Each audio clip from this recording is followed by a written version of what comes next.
Hello, Pisces, Sun, Moon, Rising, and Venus signs. Kamusta kayo? Sana po ay nasa mabuti kayong kalagayan. Welcome back po sa Star Tarot. Kung bago kayo dito, welcome din kayo. Thank you for your support. I truly appreciate it. God bless you all, Pisces. Paunang mensahe po ninyo, there's something better. Ayan. So, maybe you are focused on something sa ngayon that is not the best for you. No? Maaring meron kayong trabaho, meron kayong project, or baka meron kayong pinaplanong gawin, no? May plano kayo na hindi yun ang makakabuti para sa iyo, or hindi yun ang dapat, no, na gawin ninyo or pagfokusan ninyo at this time. And there is a promise sa inyo dito na meron pang iba na mas mabuti kaysa dyan. So, you may need to choose a different path sa ngayon. You may need to choose a different direction, or pag-isipan ninyong mabuti. No, pag-isipan ninyong mabuti kasi maybe, you will be sent guidance dito through your intuition kung ano ang dapat ninyong gawin, ano yung dapat ninyong pagfokusan, something like that, para hindi kayo mapunta or magsettle doon sa bagay na hindi naman yun ang dapat ninyong pagkaabalahan sa ngayon. Okay? So, what else?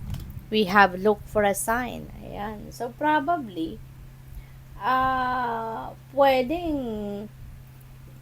pwede siguro na nagdadasal din kayo for guidance. Nagdadasal kayo na baka nagtatanong kayo, no, tama ba to? Ito ba yung ito ba yung dapat kong pagtuunan ng pansin?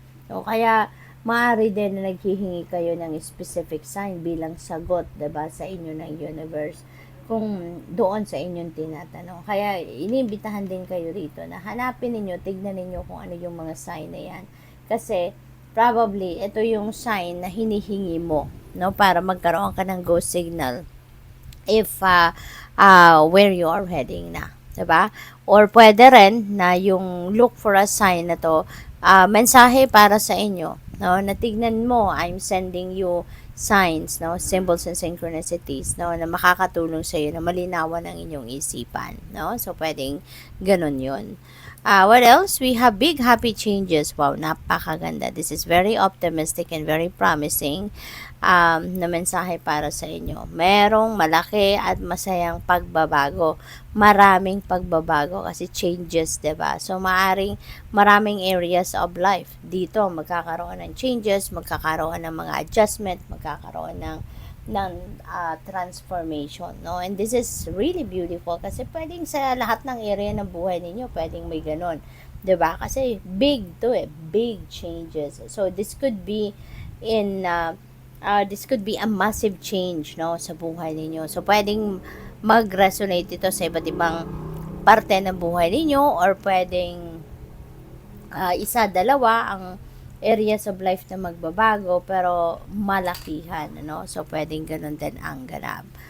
What else? We have romance. Ayan. So pwede isa sa mga magbabago dito is yung sa inyong romantic area of life, no? Baka ang iba sa inyo, kunyari, baka nasa isang relationship na kayo, baka magle-level up na kayo sa ngayon, 'di ba? Isang malaking pagbabago na kung kayo ay mag-aasawa na, kayo ay magpapakasal na, kayo ay magsasama na, or kayo ay magsisimula ng mag-anak, bumuo ng pamilya, 'di ba? That's huge change sa buhay ninyo. Pwede rin naman na for the longest time single kayo, tapos ngayon all of a sudden baka nagkaroon kayo ng bagong love connection, at baka kayo ay papasok na sa isang love and romantic relationship. So pwedeng ganun din ang ganap dyan, no, for some of you.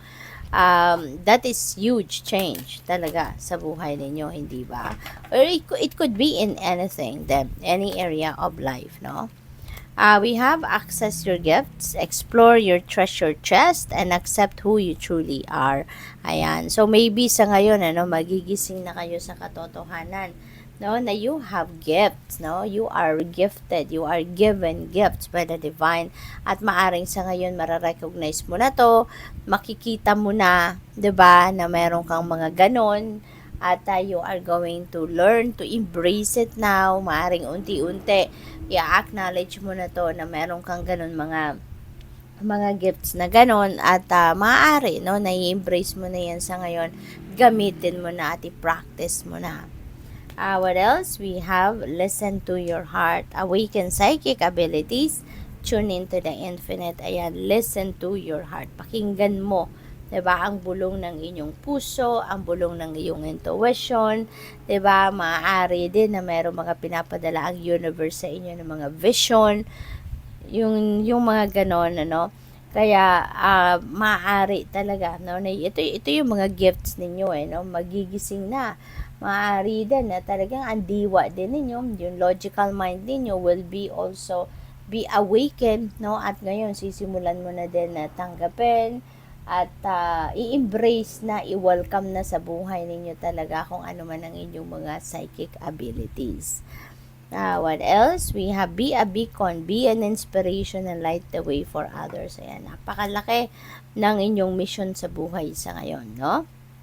Probably, kayo yung mag-i-inspire sa maraming tao.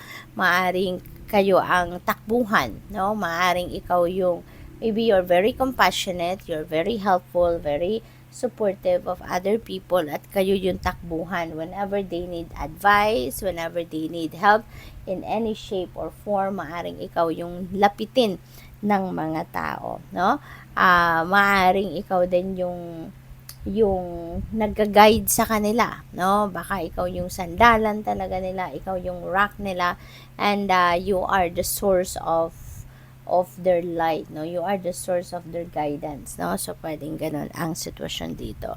So baka ang trabaho ninyo, baka kayo ay isang mentor, spiritual guide, spiritual counselor, mga ganun, no? What else? We have pure intention, find clarity and surrender your ego. Ayan. So, feeling ko yung find clarity na to, no, maari talaga na yung sign na to, no, ito yung gagabay sa inyo patungo doon sa tamang daan. Ito yung magbibigay liwanag din sa inyo, go signal kumbaga, no?